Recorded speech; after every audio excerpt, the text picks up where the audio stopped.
తాతయ్య, నా గురించి బాధపడద్దు.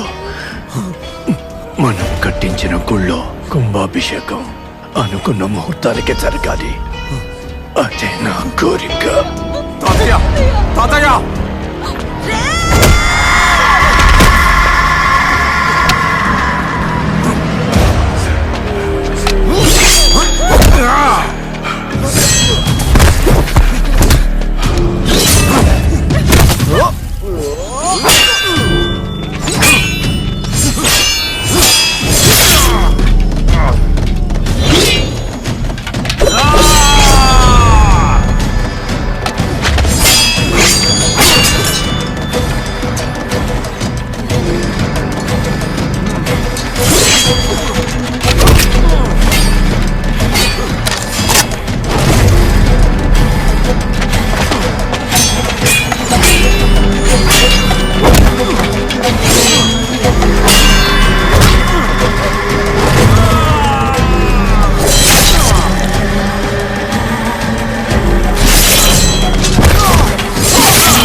ఎవరు నీతో పాటు ఉన్నది?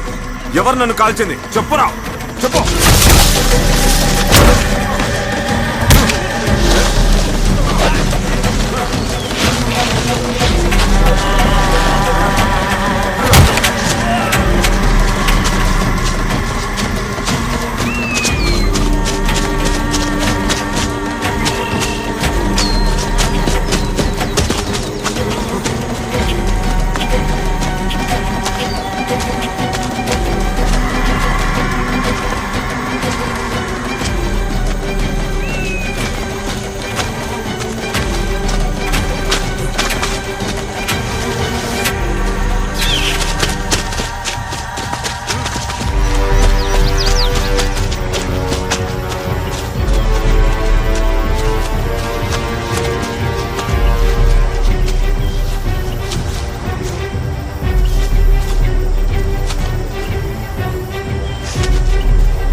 ప్రభు, గుడి కట్టించి పూజ జరిపించిందే కాదు, అది ప్రశ్నించటానికి వెళ్లిన కైమల మీద దాడి చేసి మొదట గొడవ మొదలుపెట్టింది వేలాయుధనే.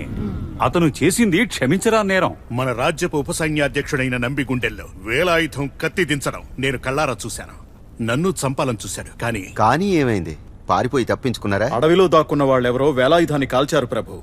కాల్చారా? ఎవరు?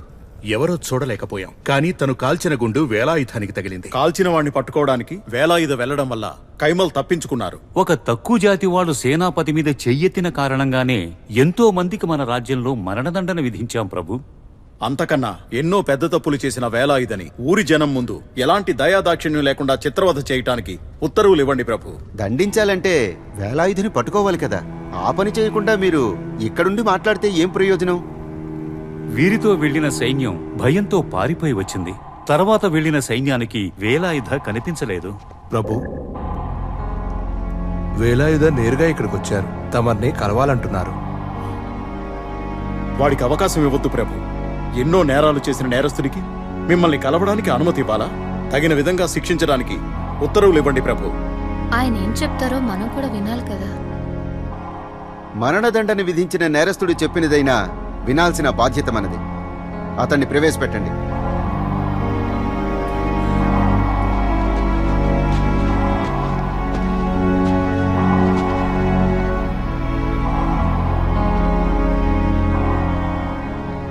వేలాయుధ పనికరు చేసిన నేరమేమిటో తమరు చెప్పాల్సిన పని లేదు. తిరువిదాంకూర్ ఉప సైన్యాధిపతి నంబిని హత్య చేశారు. దానికి మరణదండన విధించాలి. వేలాయుధ, మీరు చెప్పాల్సిందేమైనా ఉందా? మహారాజు వారు విధించే శిక్షను మనస్ఫూర్తిగా అంగీకరిస్తాను. గుడి ఉత్సవాల్లో పాల్గొంటున్న 4 అమాయకుల గొంతు కోసి పడవిడ నంబి హత్య చేశారు. ఆ తర్వాత మా తాతని నా కళ్ల ముందే చంపేశారు. అది చూశాక నేను నిగ్రహించుకోలేకపోయాను. అందుకే ఆయన్ని చంపాల్సి వచ్చింది. కానీ నేను చంపినవాడు రాజద్రోహి అని తెలిసి సంతోషపడుతున్నాను. మీరసలు ఏం చెప్పదలుచుకున్నారు? ప్రభు, ఓ ప్రధాన సాక్షిని మీ ముందు ప్రవేశపెడతాను. అందుకు మీరు అనుమతించాలి. ఆ ప్రధాన సాక్షిని ప్రవేశపెట్టండి.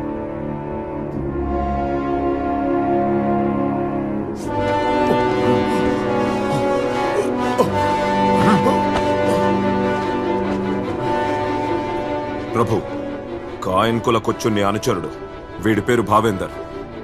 వీడితో పాటు గుర్రం మీద వచ్చిన ఇన్స్పెక్టర్ కన్నన్ కురుపే నన్ను కాల్చాడు. కన్నన్ కురుపా? అవును ప్రభు, అతను కూడా కొచ్చుని మనిషి. ఈ రోజు నాకు శిక్ష విధించాలని ఆరాటపడుతున్న మన సైన్యాధిపతి కొచ్చుని పట్టుకోవడానికి కాయంకుళం అడవికి వెళ్ళినప్పుడు ఆ వివరాలు కొచ్చునికి తెలియజేసింది పడవిడ నంబియే.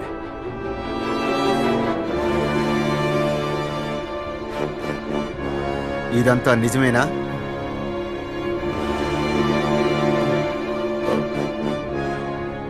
అంతా నిజమే మహారాజా. కొచ్చుణ్ణి పట్టుకోవడానికి సేనాపతి మిగతా వాళ్ళు వస్తున్న సమాచారాన్ని మాకు అందజేసింది మాత్రం నంబియే మహారాజా. ఇక్కడ ఇంకో వ్యక్తి కూడా ఉన్నారు. మహారాజు పూజ చేసేటప్పుడు నేను పక్కనే ఉంటానని మమ్మల్ని త్వరగా అక్కడి నుంచి పారిపోమ్మని చెప్పింది నంబియే మహారాజా. దానికి ప్రతిఫలంగా మా దగ్గర నుంచి 10,000 బంగారు నాణ్యాలని ఆయన తీసుకున్నారు ప్రభు. వీళ్ల మాటలు విని మరణించిన వ్యక్తిని అనుమానించడం సమంజసమా ప్రభు? కానీ ఇతను చెప్పేదంతా నిజమేననిపిస్తోంది. ఎందుకంటే పడవేడ నంబిని పిలిచి ఉత్తర్వులిచ్చేటప్పుడు అతను కూడా ఇక్కడే ఉన్నాడు.